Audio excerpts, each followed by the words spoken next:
गपोड़ी बहू। उमा जी की बहू पिंकी को गप्पे मारने की बहुत आदत थी। वो जब भी किसी के बारे में बातें करती तो बड़े बड़े गप्पे फेंका करती। आसपास के सब लोगों को पता था कि पिंकी बहुत बड़ी गपोड़ी बाज है। लोग उसकी बात पर विश्वास नहीं किया करते थे, लेकिन हाँ, उसकी बातें सुन सुनकर हंसते बहुत थे।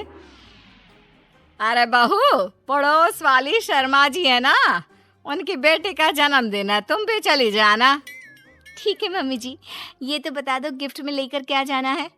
अरे लेकर क्या जाना है, 250 का लिफाफा दे देना, बस काफी है।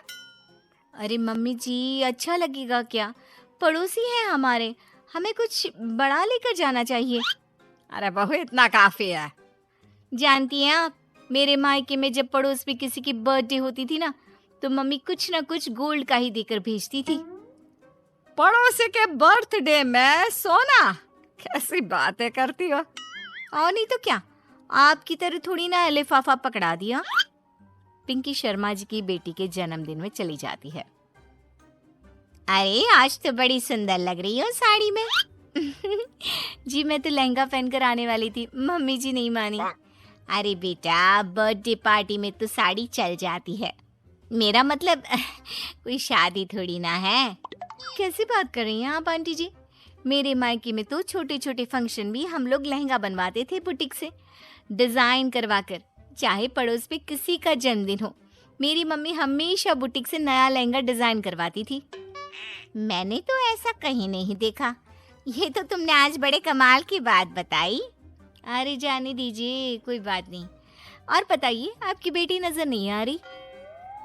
अरे भाभी, मैं यहाँ हूँ, ये देखिए मेरा ड्रेस कैसा लग रहा है। ठीक ही है, मतलब बर्थडे के हिसाब से थोड़ा हल्का है ना। अरे भाभी, इतना सुंदर गाउन पहना है मैंने। मैं ना शादी से पहले अपने बर्थडे पर हमेशा जरी वाला लहंगा पहना करती थी, यही मैं तुम्हारी मम्मी को भी बता रही थी। इसके बाद केक काटने का प्रोग्राम शुरू होता है। सब लोग इकट्ठे हो जाते हैं। शर्मा जी की बेटी का केक देखकर पिंकी से रहा नहीं जाता। उसके अंदर का गपोड़ी बाज बाहर निकल कर आ जाता है। अरे इतना छोटा सा केक! अरे बेटा, मेहमानों के हिसाब से ही है, जितने लोग इतना बड़ा केक। आंटी जी, कम से कम 4 या 5 मंजिल वाला केक तो बनाना चाहिए था। आपकी बेटी का बर्थडे रोज रोज थोड़ी ना आता है। मेरे बर्थडे पर हमेशा पापा 4 केक बनवाते थे, सारे केक 4-4 मंजिल के होते थे। वहां पर सारे लोग उमा जी के मोहल्ले के ही थे और वो पिंकी के गप्पे मारने की आदत से अच्छी तरह वाकिफ थे, इसलिए सब लोग उसकी बात सुनकर हंसने लगे, लेकिन किसी ने पिंकी से कुछ नहीं कहा। एक दिन सुबह सुबह पिंकी ने अपनी सास से कहा, मम्मी जी, मेरे मम्मी पापा मुझसे मिलने के लिए यहाँ आ रहे हैं। अरे वाह, ये तो बहुत अच्छी बात है। उनके आने की तैयारी करो, अच्छा अच्छा खाना बनाओ। वैसे कब तक आएंगे? मम्मी जी फ्लाइट से आ रहे हैं, कल शाम को 4 बजे की फ्लाइट है। फ्लाइट? लेकिन बेटा, तेरा मायका तो यहाँ से 2 घंटे की दूरी पर है। तेरे मम्मी पापा फ्लाइट से कब से आने लगे? अरे मम्मी जी, आपको पता नहीं है, मेरे मम्मी पापा ना आधे घंटे की दूरी के लिए भी फ्लाइट का टिकट बुक करवाती है। अरे गप्पे थोड़े कम मारा करो बहू, कोई फ्लाइट से तब आएगा ना जब यहाँ पर एयरपोर्ट होगा। तुम्हारी मम्मी क्या उड़कर आएगी घर में? अरे हाँ मम्मी जी, मैं तो भूल ही गई थी। वो क्या ना, मेरे मम्मी पापा हमेशा फ्लाइट से ही ट्रैवल करते हैं, तो मेरे दिमाग से ही निकल गया था। अगले दिन पिंकी के मम्मी और पापा पिंकी से मिलने के लिए उसके घर आते हैं। आइए आइए जी, आपका बहुत बहुत स्वागत है। और समदन जी, हमारी बेटे की कोई शिकायत तो नहीं ना? ठीक से संभाल लिया है ना आपका घर? अरे मेरी बहू बहुत समझदार है, घर का काम बहुत अच्छे तरीके से करती है। बस थोड़ा ज्यादा बोलने की आदत है उसे, आपको परेशान करती होगी ना।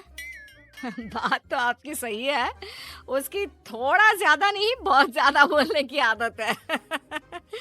लेकिन कोई बात नहीं, आपकी बेटी दिल की बहुत अच्छी है, बस थोड़ा बोलती ही तो ज्यादा है। पिंकी बेटा, इधर आओ, देखो तुम्हारे मम्मी पापा आए हैं, तुमने इनके लिए खाना तो बना लिया ना? वो क्या है ना मम्मी जी, आपसे एक बात कहनी थी। हाँ हाँ, बोलो बहू, क्या बात है? डरने की कोई जरूरत नहीं। वो मम्मी जी, मैंने सोचा मम्मी पापा आए हैं तो खाना बाहर से मंगवा लेती हूँ। अरे कोई बात नहीं बेटा, वैसे भी तुम किचन में काम करने लग जाती तो अपने मम्मी पापा से बात कब करती। बहुत अच्छा किया। अब तुम अपने मम्मी पापा के साथ बैठकर आराम से बात करो, मैं अंदर जाती हूँ। शाम का वक्त, जैसे ही दरवाजे की घंटी बजी, 3-4 लोग हाथों में खाने के बहुत सारे पैकेट लेकर उमा जी के घर पहुंच गए। अरे भाई, कौन है आप लोग? लगता है गलत पते पर आ गए। नहीं नहीं माँ जी, हम तो खाने का ऑर्डर डिलीवर करने आए हैं, यहीं से बुकिंग मिली थी। अरे नहीं नहीं, आपको कोई गलत फहमी हुई है। हमारे यहाँ तो 2 ही मेहमान आए हैं। आपके हाथ के पैकेट देखकर लगता है इसमें 50 लोगों का खाना है। माँ जी, आपने सही समझा, खाना तो इसमें 50 लोगों का ही है, क्योंकि हमें ऑर्डर यहीं से 50 लोगों का मिला है। अरे लेकिन इतना सारा खाना, कहीं मेरी बहू ने अपनी गप मारने की आदत के चलते ऐसा तो नहीं कर दिया? ये खाना आप रख लीजिए और हमें हमारे पैसे दे दीजिए। अच्छा, वैसे कितने का बिल बना है? ज्यादा नहीं, बस 10,000 दे दीजिए। उन लोगों की बात सुनकर उमा जी पिंकी को आवाज देकर वहां बुलाती है। जैसे ही पिंकी वहां आती है, खुश होते हुए उन लोगों को वहां पर खाना रखने के लिए कहती है। अरे इतना सारा खाना क्यों मंगवाया बहू?